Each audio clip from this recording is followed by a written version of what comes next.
7. 용서의 정당한 근거. 분노는 결코 정당화될 수 없다. 공격은 아무런 근거도 없다. 바로 여기에서 너는 두려움에서 벗어나기 시작하여 마침내 완전히 벗어나게 될 것이다. 여기에서 공포의 꿈 대신에 실제 세상이 주어진다. 바로 이 근거 위에 용서가 놓여 있으며 바로 이 근거 위에서 용서는 자연스러울 뿐이기 때문이다. 나는 너에게 공격해야 할 정당한 근거가 있고 공격받아 마땅한 곳에 용서를 베풀라고 요청하는 것이 아니다. 그것은 내가 정말로 존재하는 것을 간과함으로써 죄를 용서한다는 것을 의미한다. 이것은 용서가 아니다. 그것은 내가 정당하지 않은 방법으로 반응하였으며 따라서 너의 용서는 이미 행해진 공격에 대한 응답이 될 것임을 가정하기 때문이다. 용서는 마땅하지 않은 곳에 베풀어졌으며 따라서 부적절하다. 용서는 언제나 정당하다. 용서에는 확실한 근거가 있다. 너는 용서할 수 없는 것을 용서하는 것도 아니고 처벌을 요하는 진짜 공격을 간과하는 것도 아니다. 구원은 실제인 것에 적절하지 않은 부자연스러운 반응을 하라고 요청하지 않는다. 그 대신 구원은 단지 일어나지 않은 것을 지각하지 않음으로써 실제가 아닌 것에 적절하게 반응할 것만을 요청한다. 용서가 정당하지 않다면 너에게 공격을 용서로 갚으라고 청할 때 너의 권리를 희생하라고 요청하는 것이리라. 그러나 나는 너에게 단지 잘못에 근거하고 있기에 도움이 필요한 고통에 대한 자연스러운 반응으로 용서를 바라보라고 요청할 뿐이다. 용서는 유일하게 제정신인 반응이다. 용서는 너의 권리가 희생되지 않도록 지켜준다. 이런 이해야말로 실제 세상이 일어나 공포의 꿈을 대체하게 하는 유일한 변화다. 공격이 정당화되지 않는 한 두려움은 일어날 수 없으며 만약 두려움에 진짜 근거가 있다면 용서는 아무런 근거도 없을 것이다. 용서의 근거가 아주 실제적이며 충분히 정당하다고 지각할 때 실제 세상이 이루어진다. 용서를 부당한 선물이라고 여기는 동안에는 용서는 내가 용서하려는 죄를 떠받칠 수밖에 없다. 정당화되지 않은 용서는 곧 공격이다. 바로 이것이 세상이 줄 수 있는 모든 것이다.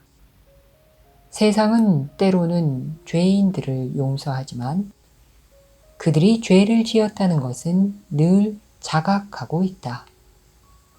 따라서 그들은 세상이 주는 용서를 마땅히 받을 자격이 없다. 이것이 바로 죄의식을 살려두기 위해 세상이 사용하는 거짓 용서다. 그리고 세상은 하느님이 정의로우시다는 것은 인식하고 있기에 하느님이 정말로 용서하실 리는 없다고 본다. 따라서 하느님에 대한 두려움은 용서를 부당하다고 본 것의 확실한 결과다. 자신을 죄 있다고 보는 자는 하느님에 대한 두려움을 피할 수 없다. 하지만 그가 용서할 수 있다면 이런 딜레마에서 벗어날 수 있다. 마음은 자신을 바라보듯이 자신의 창조주에 대해 생각할 수밖에 없다. 내 형제가 마땅히 용서받을 자격이 있다고 볼 수 있다면 너는 용서가 그의 권리이듯 너의 권리이기도 하다는 것을 배운 것이다. 또한 너는 형제가 받을 이유가 없는 무시무시한 심판을 하느님이 너에게 내리실 것이라고 생각하지도 않을 것이다. 내가 마땅히 받을 몫은 형제보다 더 많을 수도 더 적을 수도 없다는 것이 진리이기 때문이다. 마땅히 받을 만하다고 인식된 용서는 치유할 것이다. 그러한 용서는 환상을 간과할 힘을 기적에 부여한다. 이것은 너도 분명 용서받았다는 것을 배우는 방법이다.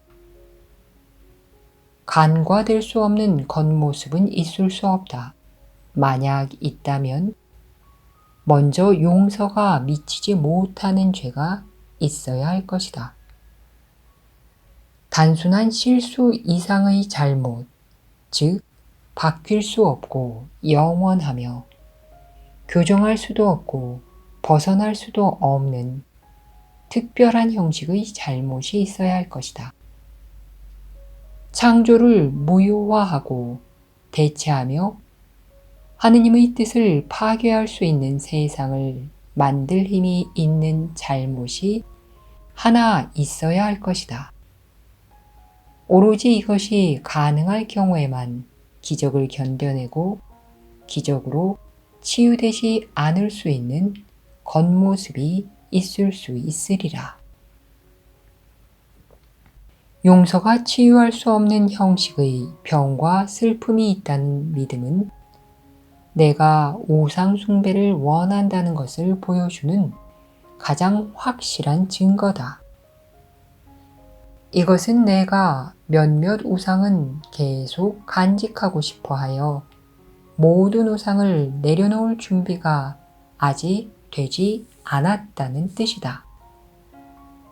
따라서 너는 몇몇 겉모습은 실제이며 전혀 겉모습이 아니라고 생각한다. 어떤 겉모습은 다른 것보다 더 간과하기 어렵다는 고착된 믿음의 의미에 대해 속지 말라. 그것은 항상 내가 용서를 제한해야 한다고 생각하고 있음을 의미할 뿐이다. 따라서 너는 부분적으로 용서하여 죄의식에서 제한적으로 탈출한다는 목표를 너를 위해 정해놓았다. 이것은 곧 너와 떨어져 있는 듯이 보이는 모든 이와 너 자신을 거짓으로 용서하는 것이 아니겠는가? 기적이 모든 형식의 병을 치유할 수 있다는 것은 참이다. 그렇지 않으면 기적은 치유할 수 없다. 어떤 형식이 실제이고 어떤 겉모습이 참인지 판단하는 것이 기적의 목적일 수는 없다. 하나의 겉모습이 치유되지 않고 남아있어야 한다면 하나의 환상이 진리의 일부이어야 한다. 그리고 너는 모든 죄에서 벗어날 수 없고 단지 몇몇 죄에서만 벗어날 수 있을 뿐이다. 너는 하느님의 아들을 전적으로 용서해야 한다. 그렇지 않으면 너는 자신에 대한 온전하지 않은 이미지를 계속 간직하고 내면으로 눈을 돌려 모든 우상에서 벗어날 탈출구를 발견하기를 두려워할 것이다. 구원은 용서할 수 없는 특정 형식의 죄는 있을 수 없다는 믿음에 달려있다. 따라서 하느님의 아들에 대한 진리를 대체한 겉모습은 있을 수 없다. 내 형제를 있는 그대로 보겠다는 용의를 가지고 바라보라. 그가 치유되어야 한다는 너희 용의 바깥에 그의 일부를 두지 말라. 치유하는 것은 온전하게 만드는 것이다. 온전한 것은 바깥에 남겨져 빠진 부분이 있을 수 없다.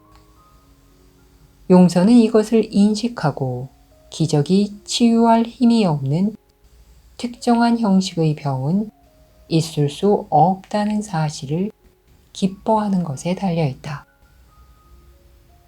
하느님의 아들은 완벽하다. 그렇지 않다면 그는 하느님의 아들일 수 없다. 만약 내가 하느님의 아들이 죄의 모든 형식과 결과에서 마땅히 벗어날 자격이 없다고 생각한다면 그를 알 수 없을 것이다. 너 자신에 대한 진리를 알고자 한다면 그를 오로지 다음과 같이 생각해야 한다. 아버지, 당신의 완벽한 아들에 대해 감사드립니다. 저는 그의 영광 속에서 저 자신의 영광을 볼 것입니다. 이것은 하느님의 뜻을 이길 수 있는 악의 형식은 없다는 기쁨에 찬 진술이자 내가 환상을 실제화하려는 소망을 품었다고 해서 죄가 성공을 거두지는 못했음을 기쁘게 인정하는 것이다.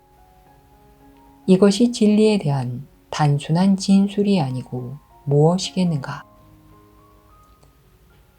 이런 희망을 품고서 내 형제를 바라보라. 그러면 너는 그가 자신 안의 진리를 바꿀 수 있는 잘못을 저지를 수 없었음을 이해할 것이다.